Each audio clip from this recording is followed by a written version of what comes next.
आप सभी का आपके अपने YouTube चैनल गुरु ज्ञान अड्डा बाय नीरज सर पर हार्दिक स्वागत करता हूं।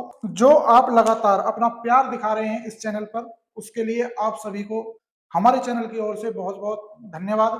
और आप इसी तरह का उम्मीद करते हैं कि आप इसी तरह का प्यार निरंतर हमारे साथ बनाए रखेंगे, ताकि आपके इस प्यार के साथ में हम अपनी प्यार की श्रृंखला जोड़ते हुए आपको और अच्छा विश्वसनीय और अच्छा सिलेबस, शॉर्ट सिलेबस आपको हम दे सकिए। हम आपके साथ लगातार प्रयासरत हैं और नए संभाग और नए जिलों की श्रृंखला में क्रमबद्ध तरीके से जो हम पढ़ते आ रहे हैं, उसी में आज एक नया जिला जोड़ रहे हैं जिसका नाम है सलुम्बर। उदयपुर संभाग है। सलुम्बर के बारे में देख लेते हैं दोस्तों। सलुम्बर की बात कर लेते हैं। सलुम्बर जिला पुनर्गठन की बात कर लेते हैं दोस्तों। तो इसका पुनर्गठन हुआ है आपका उदयपुर जिले से। ठीक है भाई, किस जिले से? उदयपुर जिले से आपका इसका पुनर्गठन किया गया है।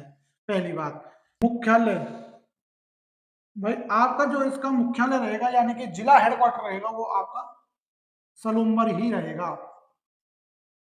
और संभाग की अगर बात करें तो संभाग आपका हो गया उदयपुर।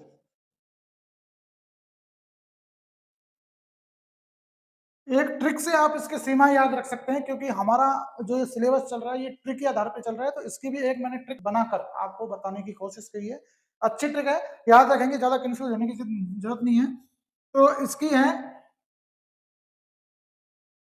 चित्त प्रताप। ठीक है भाई, चित्त प्रताप डूंगर ऊपर। एक प्रताप नाम का व्यक्ति था, उसको पीने का बड़ा शौक था। खाए या ना खाए कोई गम नहीं, कम खाए गम खाए कोई गम नहीं, लेकिन पीना जरूरी है भाई। पीना जरूरी है तो उसने पी ली, और इतनी पी ली कि वो चित्त हो गया। कहाँ पी ली? डूंगर के ऊपर, यानी कि पहाड़ के ऊपर। तो भाई पहाड़ के ऊपर पी ली तो हो गया, काम खत्म।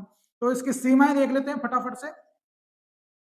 चित्तौड़गढ़ भाई, चित्तौड़गढ़ आपका सैनिक स्कूल।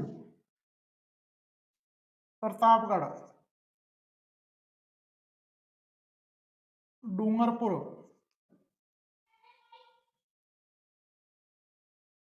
उदयपुर।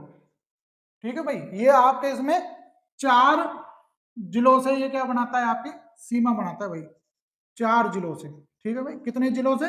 4 जिलों से ये आपकी सीमा बनाता है। अब बात कर लेते हैं उपखंड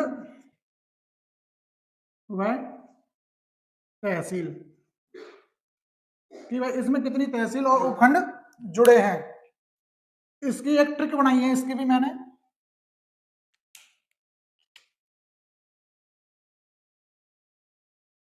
और ट्रिक क्या है? ससिल ससिल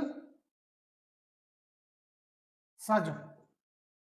मतलब कि भाई एक ससिल या ससेल नाम का लड़का है, उसको किसी शादी में जाना है, तो वो शादी में जाएगा तो कैसे जाएगा? सज के जाएगा। तो उसका दोस्त बोल रहा है ससिल, अरे भाई जल्दी कर, जल्दी सज ले यार, अगर तुझे शादी में चलना है तो, नहीं तो हमारा नंबर रह जाएगा और दुनिया जीन के चल जाएगी, हम फिर भूखे ही वापस आएंगे। तो इसकी ट्रिक बन गई है भाई ससिल सज। यानी कि उपखंड आपके कितने हैं इसमें? 4 उपखंड। कितने हो गए? 4। और तहसील आपकी इसके अंदर हो गई 5। देख लेते हैं कौन कौन सी है। देखिए भाई, उपखंड आपके स्ट्रिक से बन गए हैं। से बन गया सराड़ा, इस सी से या से बन गया समारी या सिमारी। ठीक है, ल से बन गया आपका लसाड़िया और सलुम्बर। अब बचा आपका झ। तो मैंने आपको पहले ही बता दिया कि भाई उपखंड इसमें 4 है, तहसील आपकी कितनी है? 5। तो इस झ से जो बनेगी वो आपकी तहसील बनेगी। और वो देखो झल्लारा, कौन सा भाई? झल्लारा। झल्लारा आपका इसमें क्या बना है भाई? तहसील बन गई है ना। तो ये आप याद रखेंगे। देखिए दोस्तों, हर जिले की एक अपनी पहचान होती है, तो इसी प्रकार से अपनी ये एक पहचान बनाए हुए हैं नए नए जिलों में। तो इसकी हम देख लेंगे विशेषताएं या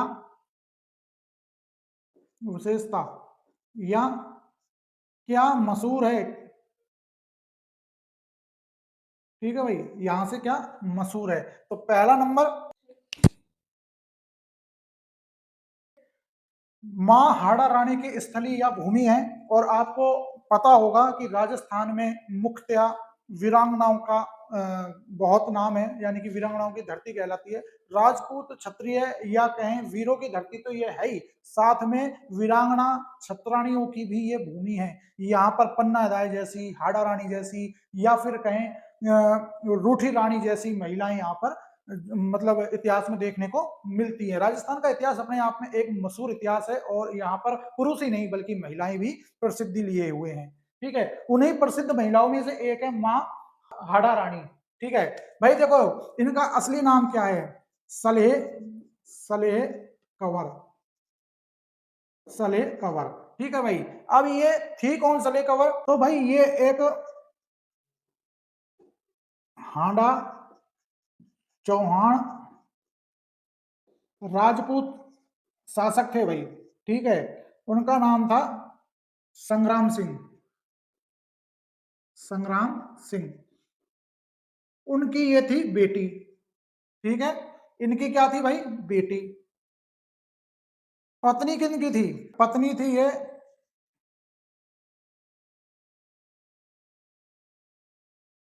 सलुम्बर के चूड़ावत राजपूत थे भाई, नाम राव रतन सिंह। भाई पद्मनी के पति थे ना, उनका भी नाम रतन सिंह था, लेकिन वो चित्तौड़गढ़ में थे। ये आपके कहाँ है भाई, सलुम्बर की बात चल रही है, कंफ्यूज मत होना। राव रतन सिंह सलुम्बर के चूड़ावत राजपूत सरदार थे, ये उनकी पत्नी थी। भाई राजस्थान के इतिहास में इनका नाम क्यों फेमस है, इन्होंने, ये ऐसी रानी थी या ऐसी छत्रानी थी जिन्होंने अपने ही हाथों से अपनी गर्दन धड़ से अलग कर कर और अपने पति को रणभूमि में बतौर तोहफा यानी कि भेंट के रूप में भेज दी थी। कहानी थोड़ी इस प्रकार की है भाई, मेवाड़ के राज सिंह प्रथम नाम के एक शासक थे, 1657 या 56 ईस्वी के आसपास की बात है। उस समय क्या हुआ था कि जो मेवाड़ के राज सिंह थे, उन्होंने अजमेर का एक मुगल गवर्नर था, क्या था, मुगल गवर्नर, मुगल गवर्नर कहाँ का भाई, अजमेर का कह लो या तारागढ़ का कह लो, है ना, क्योंकि अजमेर के अंदर ही तारागढ़ का किला मौजूद है, तो तारागढ़ का कह लो या अजमेर का कह लो। अजमेर मुगल गवर्नर था जिसका नाम था सुबह खान। और भाई इस सुबह खान के खिलाफ मेवाड़ के राज सिंह ने क्या कर दिया, विद्रोह कर दिया। अब उस विद्रोह में, क्योंकि भाई ये मेवाड़ के अंतर्गत आते थे सलुम्बर, ठीक है, तो इन्होंने इनको इत्तला भिजवाई, किनको, चूड़ावत राजपूत सरदार राव रतन सिंह को, कि भाई जल्दी से जल्दी युद्ध की तैयारी कर ली है और युद्ध करना है, और ये जो सुबह खान है इसके खिलाफ युद्ध करना है, तो आप जल्दी से जल्दी रणभूमि में अपनी सेना लेकर पहुंचिए। तो जैसे ये सूचना इनके पास भेजी गई, इसी सूचना से 7-8 दिन पहले इनका नव विवाह हुआ था, यानी कि नया नई शादी हुई थी, और ये अपनी नई नई पत्नी को छोड़कर रण क्षेत्र में युद्ध करने की स्थिति में नहीं थे।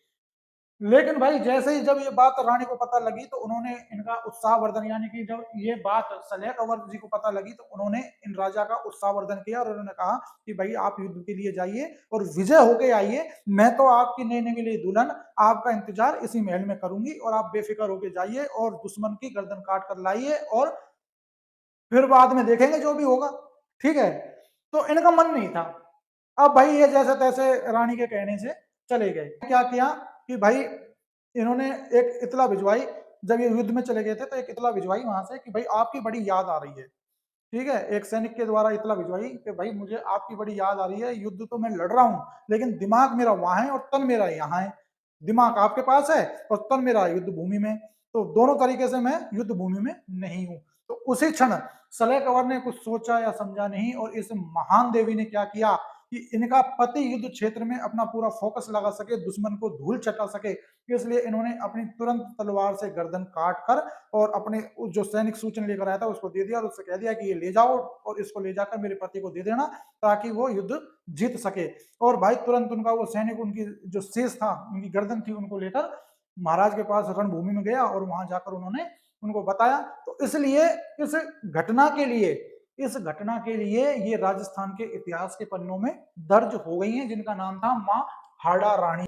भाई माँ हाड़ा रानी के बारे में एक चीज याद रखना कि इनकी जो वीरता की कहानी है या इनकी जो जीवनी है, उसको राजस्थान के पाठ्यक्रम में शामिल किया गया है। एक बात, सन 2008 में राजस्थान पुलिस की एक बटालियन यानी कि महिला बटालियन खोली गई थी, जिसका नाम इनके नाम पर ही रखा गया था, मां हाड़ा रानी महिला बटालियन। 2008 में स्थापित हुई थी और ये क्वेश्चन काफी बार राजस्थान पुलिस के एग्जाम में रिपीट हुआ है अलग अलग तरीके से। कभी तो उसका स्थान पूछ लिया कि भाई ये बटालियन का हेडक्वार्टर कहाँ है, कभी उसका सन पूछ लिया, कभी उसका नाम पूछ लिया, या सलह कवर से संबंधित ये पूछ लिया जाता है कि भाई ये किनकी बेटी थी या किनकी पत्नी थी या इनका उपनाम क्या है। तो ये चीजें कई बार रिपीट हुई हैं, तो इसलिए मैंने आपको बता दिया। बाकी ये याद रखना कि मां हाड़ा रानी की स्थलीय भूमि कौन सी है भाई, सलुम्बर।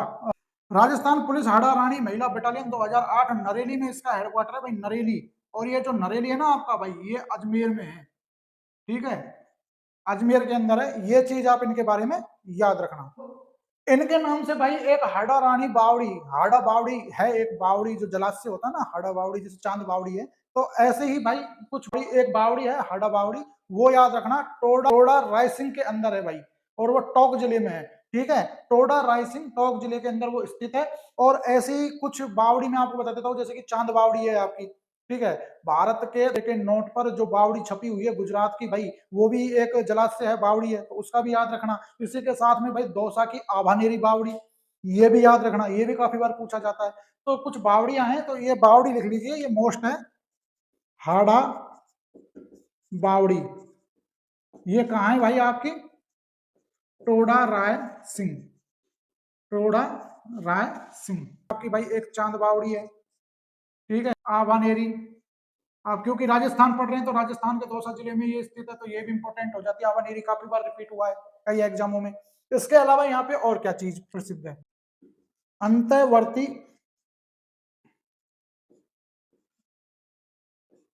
अंतर्वर्तीय जिला है भाई, ये याद रखना, बस इतना से याद रखना, अंतर्वर्तीय जिला है। अंतर्वर्तीय जिले का मतलब होता है कि ऐसा ऐसा क्षेत्र या ऐसा जिला, क्योंकि क्षेत्र की बात नहीं हो रही, जिले की बात हो रही, तो जिला बताऊंगा।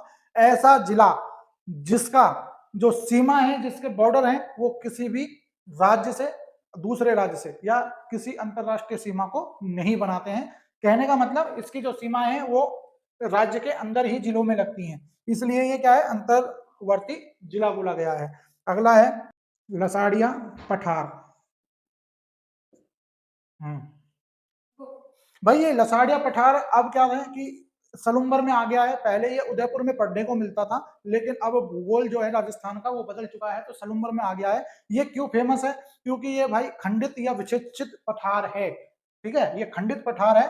और ये अब सलुम्बर में आ गया, पहले ये उदयपुर में होता था। ये भाई जयसमंद झील है ना, जयसमंद झील उसके उत्तर पूर्व में स्थित है, ठीक है, बस इतना याद रखना। आपसे पूछेगा कि लसाड़िया पठार कहाँ स्थित है, तो जयसमंद झील, जिला पूछ ले तो सलुम्बर, पहले था आपका ये उदयपुर में।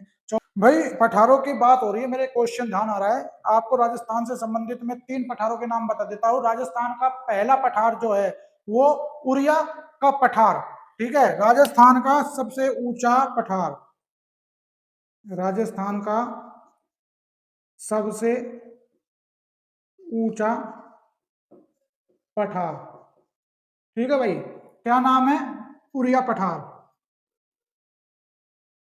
कहा, सिरोही में,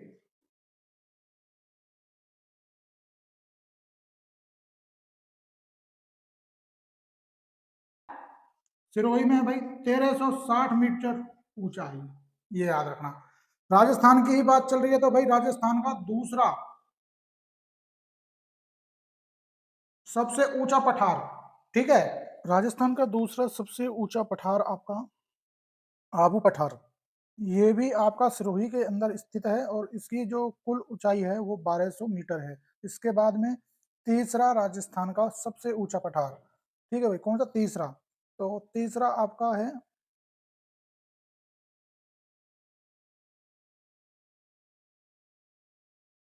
भौरट का पठार। ये भौरट का पठार भाई वही है जहाँ जिसके किनारे पे कुंभलगढ़ आपका जो किला है स्थित है, ठीक है, कुंभलगढ़ से लगती हुई सीमाएं हैं इसकी भौरट पठार की।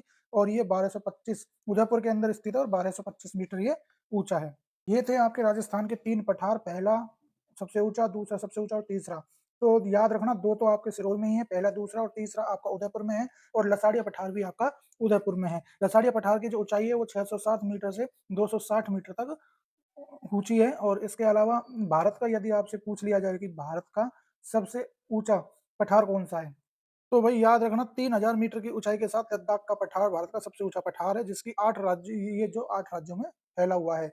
जो भाई पठार होते हैं ना, ये 7 प्रकार के पठार भारत में देखने को मिलते हैं। इसी आबू पर्वत पर, जो आबू पठार है ना भाई, इसी पर सबसे ऊंची चोटी है आबू, जो गुरु शिखर है आपकी, वो यहीं पे मौजूद है। इसके अलावा नैनो रॉक और टोड रॉक जो आबू पठार पर ही देखने को मिलती है। इसके अलावा यदि आपको प्रायद्वीपीय पठार पूछा जाए कि दक्षिण भारत का सबसे बड़ा पठार कौन सा है, तो वो आपका दक्कन का पठार होगा। उपनाम है प्रायद्वीपीय पठार, भारत के सबसे पुराने पठारों में से ये स्थित है। लसाड़िया आंदोलन, एक संत हुए हैं राजस्थान में जिनका नाम है संत मावजी, वो इस आंदोलन के प्रणेता थे, यानी कि इस आंदोलन को चलाने वाले संत।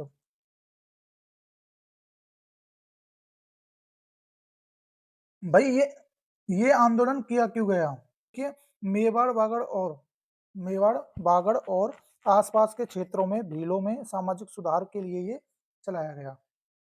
भाई बेनेश्वर धाम, एक बागड़ क्षेत्र का बेनेश्वर धाम है, इसको आप याद रखना कि जो भाई बेनेश्वर धाम है, ये किन 3 नदियों के किनारे पर स्थित है, या किन 3 नदियों के संगम पर स्थित है, तो भाई याद रखना माही, जाखम और सोम, ये 3 नदियों के नाम याद रखना। यहीं पर बेनेश्वर धाम का मेला भी आपका भरता है, ठीक है।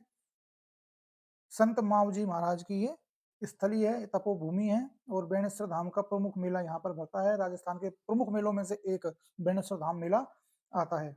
एक चीज याद रखना भाई, नवंबर 2023 में पीएम मोदी ने अपने एक भाषण में संत माव की शिक्षाओं के बारे में चर्चा की थी। तो ये उस समय से बड़ा मावजी महाराज का फेमस है, जिसमें उन्होंने बताया था कि भाई संत मावजी महाराज हैं, उन्होंने जो 300 वर्ष पहले भविष्यवाणियां की हैं, वो भविष्यवाणियां आज के समय में सिद्ध होती जा रही हैं। तो इस तरह से ये आपका बड़ा महत्वपूर्ण हो जाता है, क्योंकि पिछले साल जब राजस्थान में विधानसभा चुनाव थे, तो उसमें यहाँ गए थे, तो संत मावजी महाराज का उन्होंने जिक्र किया था। बागड़ क्षेत्र किसको बोला जाता है भाई, तो बागड़ क्षेत्र में आपका ये जो डूंगरपुर, बांसवाड़ा और प्रतापगढ़, ये वगैरह तीन तीन चार डिस्ट्रिक्ट आपके शामिल हैं, तो इनको आप याद रखना, बागड़ क्षेत्र। अब इन तीनों नदियों को नाम याद कराने के आपको एक बहुत बढ़िया ट्रिक बता देता हूँ। वागड़ की छोरी माही जख्म दे गई सोमवार का। भाई कोई अगर माही है बागड़ की छोरी, तो वो बुरा मत मान जाना, क्योंकि ये सिर्फ समझाने के लिए एक ट्रिक है आप लोगों को, जो आराम से याद हो जाए। अगला बिंदु देख लेते हैं भाई, अगला पॉइंट है आपका जयसमंद झील। जयसमंद झील आपकी बड़ी फेमस है राजस्थान में। राजसमंद झील है, एक जयसमंद झील है, दोनों में कंफ्यूजन होता रहता है, तो बड़ी इंपॉर्टेंट झील है ये। इसे डेबारा झील के नाम से भी जाना जाता है, यानी कि हम ऐसे कहें कि भाई जो आपकी जयसमंद झील है, इसका उपनाम है डेबारा झील, जो कि एशिया की दूसरी सबसे बड़ी ताजे पानी की कृत्रिम झील है। एशिया की दूसरी ताजे पानी की सबसे बड़ी झील है।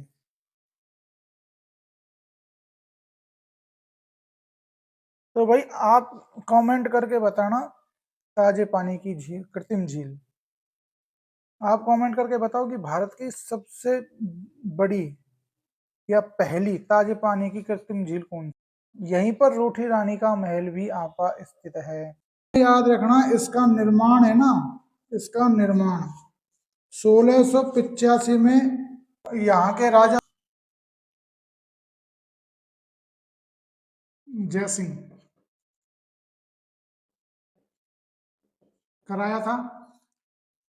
ये भाई 85 किलोमीटर क्षेत्र में, 85 किलोमीटर क्षेत्र में फैली हुई है, और साथ में 14 किलोमीटर लंबी है,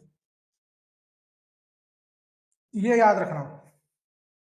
जयसमंद झील में पानी कहां से आता है, तो भाई इसमें जो आपकी गोमती नदी है ना, एक गोमती नदी है, उससे इसकी जलापूर्ति होती रहती है, ठीक है। इसी झील के किनारे, इसी झील के किनारे आपके रूठी रानी का महल है, रूठी रानी का महल।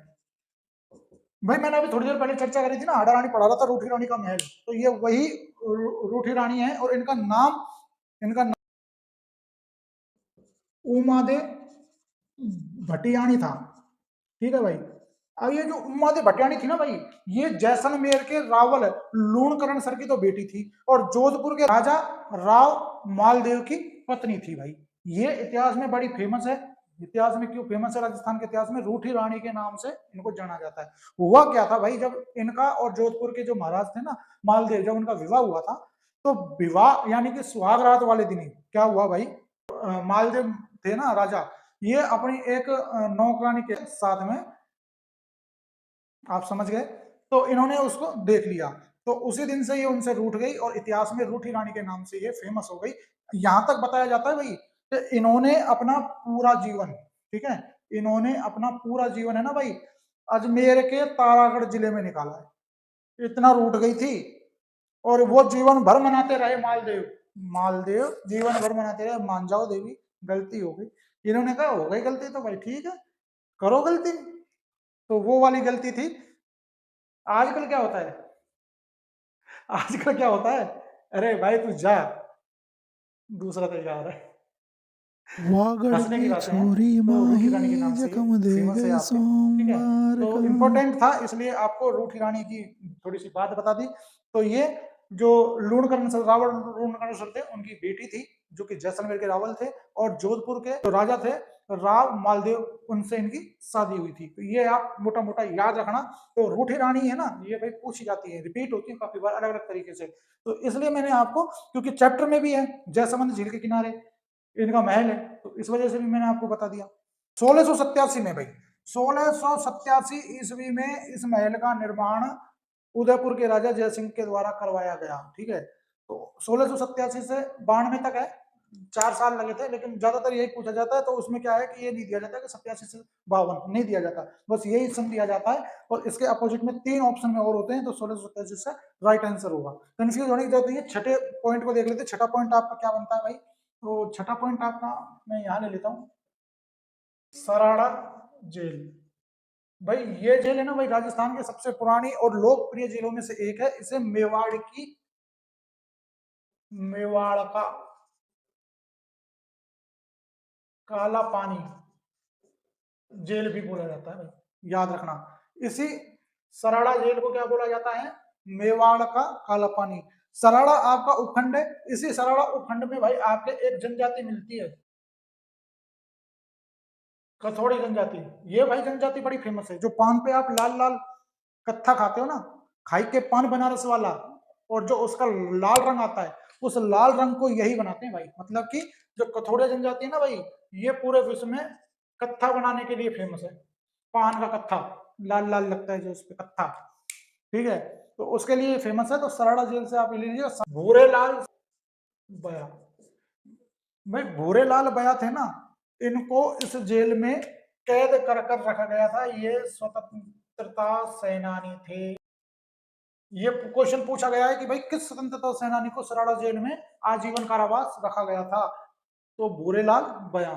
ये सराड़ा जेल से अगला पॉइंट देख लेते भाई, बड़ी सादड़ी देख लेते। बड़ी सादड़ी बड़ी फेमस है, झाला राजपूतों की ये भाई कर्म स्थली और मातृभूमि रही है।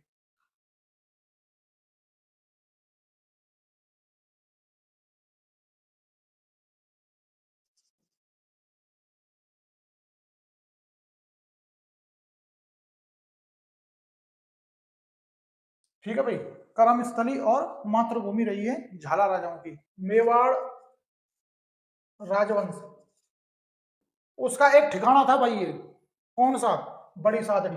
ये फेमस मतलब कि प्रमुख क्या था, ठिकाना, ठीक है।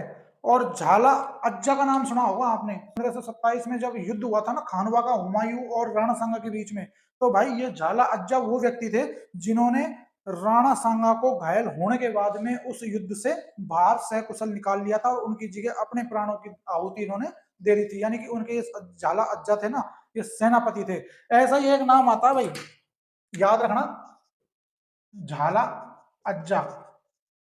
और एक नाम और आता है भाई इसी इलाके से, झाला झालामान, भाई ये झालामान कौन से 1576 में जो हल्दी घाटी का युद्ध चल रहा था ना महाराणा प्रताप और अकबर के बीच में, तो उस समय महाराणा प्रताप की जगह इन्होंने हल्दी घाटी के युद्ध का क्या करा था भाई, नेतृत्व करा था और उस युद्ध में लड़ते हुए ये वीर गति को प्राप्त हो गए थे। तो ये बहुत स्वामी भक्त रहे हैं मेवाड़ के, क्योंकि मेवाड़ का ठिकाना था और झाला राजपूतों की क्या थी, ये भूमि थी। तो झाला राजपूत इनके प्रति यानी कि मेवाड़ के राजाओं के प्रति हमेशा वफादार वफादार रहे हैं, चाहे राणा सांगा हो और चाहे महाराणा प्रताप हो, उन सब शासकों के समय समय पर राजाओं ने अपना बलिदान दिया। एक चीज याद रखना, शुल्क चैत्र शुक्ल दशमी को यहाँ मेला भरता है भाई, याद रखना, राम रावण का। आपका 8वां पॉइंट देख लेते हैं, महाराणा प्रताप की छतरी बारडोली कहाँ स्थित है भाई, बारडोली में स्थित है भाई, ये केजड़ झील के बीचों बीच स्थित है। इस बारडोली में केजड़ झील है और ये बारडोली है ना भाई आपका, ये चावंड जो राजधानी रही ना महाराणा प्रताप की भाई, उस चावंड के नजदीक है।